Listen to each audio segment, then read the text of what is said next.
तो इस व्यंग का नाम है चित्त और वित्त। भाई साहब बुद्धिजीवी थे, छुटपुट कविताएं, थोड़े मोड़े विचार, सोशल मीडिया पे राजनीतिक तड़केबाजी में माहिर थे। उन्होंने बहुत सी छपी अनछपी किताबों के नाम कंठस्थ कर लिए थे और वे उनके लेखकों के नाम कुछ इस भाव से लेते जैसे वे उनके सहपाठी रहे हों। ज्ञान विज्ञान से लेकर साधना समाधि तक वे अपने आप को अल्टीमेट अथॉरिटी मानते थे। चर्चा की शुरुआत ही वे अबे तुम चूकिया हो वाले विस्फोटक वाक्य से करते, जिसे सुनते ही सामने वाले की चूल्हे हिल जाती। भाई साहब के अनुसार जो एन मौके पर चूक जाए वो चूकिया।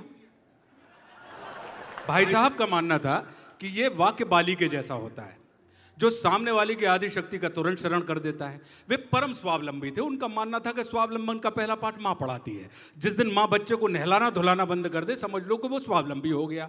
शौच की निर्भरता के साथ ही आदमी की सोच भी शुरू हो जाती है। अमूमन बच्चे 5 साल की उम्र तक कोई धुला दो की आवाज लगाते हैं, किंतु भाई साहब को इस बात का गर्व था कि उन्होंने करीब 2 साल की उम्र में ही स्वयं को साफ करना सीख लिया था। उनका कहना था कि जैसे दूसरों के धुलाने से हमें संतुष्टि नहीं मिलती, अपने अशुद्ध रहने का एहसास बना रहता है, वैसे ही दूसरों की सोच को अपनी सोच बना के पेश करना भी हमें अशुद्ध करता है। इसलिए कितना ही बड़ा विचारक उनके सामने आ जाता, वे उससे भिड़ जाते और उसको फर्जी, नकलचोर, अपरिपक्व, चूकिया साबित करके ही दम लेते। वे अपनी स्वचुरित रचनाओं के, स्वचुरित, रचित नहीं, स्वयं चुराई गई, वे अपनी स्वचुरित रचनाओं के प्रबल प्रशंसक थे। एक दिन मेरा एक लेख अखबार में छपा और मैं पान खाने के लिए पनवाड़ी की दुकान पर खड़ा अपनी बारी का इंतजार कर रहा था कि भाई साहब आ गए और उन्होंने आते ही मेरी धुलाई शुरू कर दी। इधर उधर से चुरा चुरू के एक लेख क्या लिख लिया, अपने आप को तुम निराला समझने लगे हैं। पान तो तुम ऐसे चबा रहे हो जैसे तुम प्रेमचंद हो। मेरे मन में आया कि मैं भाई साहब को डांट दूं कि मैं आपके जैसा रचना चोर नहीं हूं जो स्वचोरित रचनाओं को स्वरचित के नाम से सोशल मीडिया पे सरका देता है। फिर उम्र का लिहाज करके सपाट स्वर में उनसे कहा कि ऐसा कुछ नहीं है भाई साहब, आप बेकार उत्तेजित हो रहे हैं। वे बोले, अबे तुम चूकिया हो एक नंबर के। गद्य तो कोई भी लिख सकता, पद्य लिखो तो जाने, पद्य लिखने में पाद निकल जाता है, अच्छे का काफिया, रदीफ, सुर, ताल, लय मिलानी पड़ जाने तो हक धोके खड़े। अरे पद्य लिखना तो छोड़ो, अगर हम तुमसे पद्य पढ़ने कहते ना तो पू निकल जाएगी। बड़े यार गद्य लिखने वाले, गद्य लिखा तो गधा हो, पद्य लिखा पद्माकर, 4 लाइनें सीधी लिख दी तब माने लिखो घुमाकर। हम जानते तुमको, तुम एक नंबर के विचार चोर हो, इधर उधर से कॉपी पेस्ट करके छपवा दिया होगा अपने नाम से। सोशल मीडिया का सत्यानाश कर दिया साहित्य का। तुम जैसे व्हाट्सएप के साले साहित्य की स्मगलिंग करते हो, इस ग्रुप से उठाकर उस ग्रुप में पटक दिया, यहां से चिपकाया वहां चिटका दिया, बन गए सुमित्रा नंदन पंत।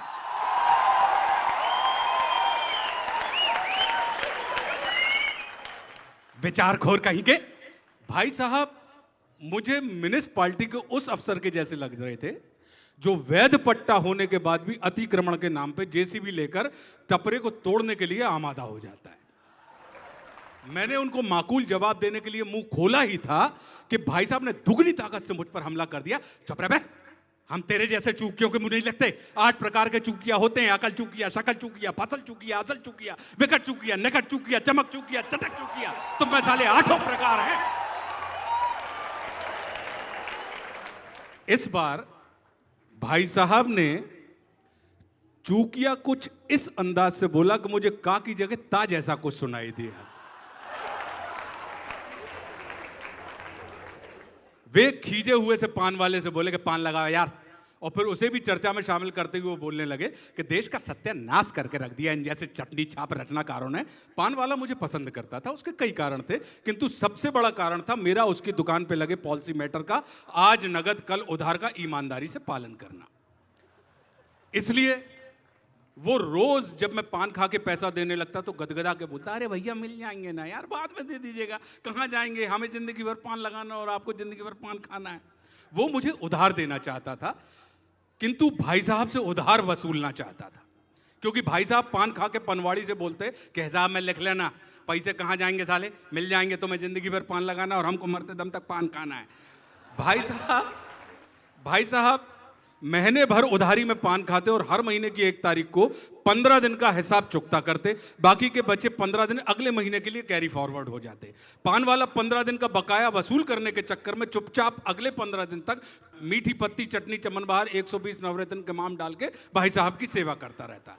किंतु उसने जिस तरफ भाई साहब के खड़े होने का ठिया था उसकी दुकान पर एक स्लोगन लिख दिया था कि उधार प्रेम की कैंची है।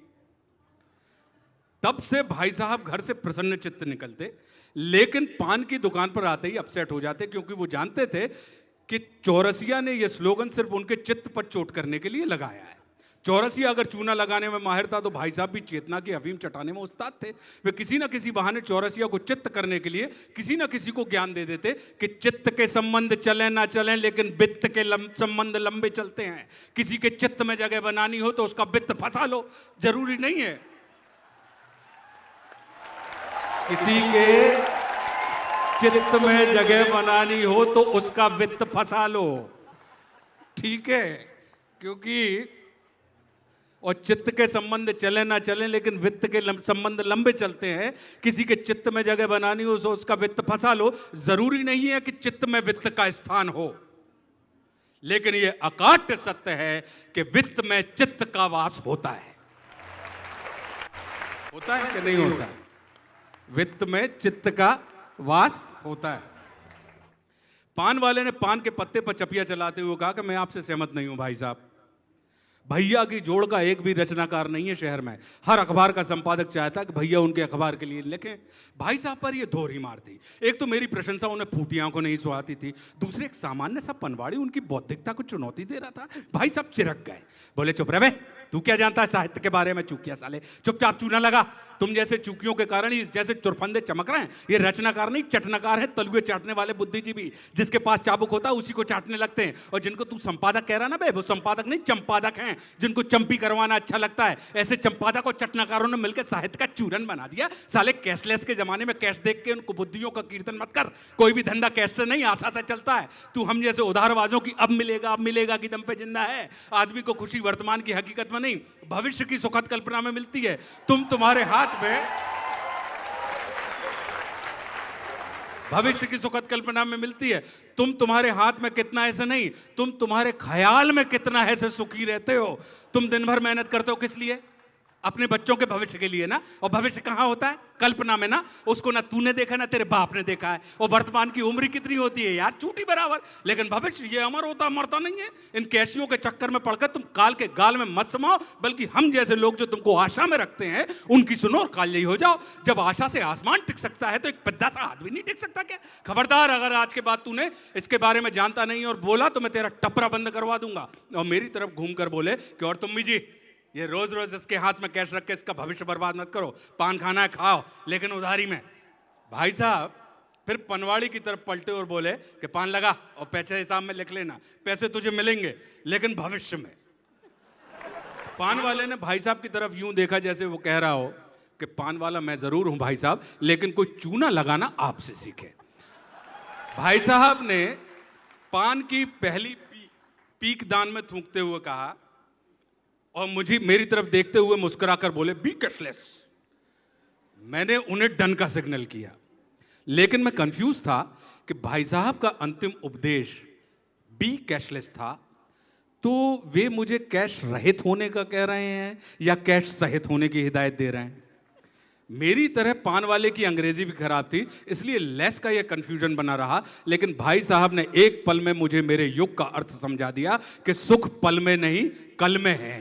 और कल शब्द बड़ा चमत्कारी है, इसको भविष्य के लिए भी इस्तेमाल किया जाता है और अतीत के लिए भी। तो जिस युग में आज के लिए नहीं कल के लिए जिया जाए वही तो कलयुग है।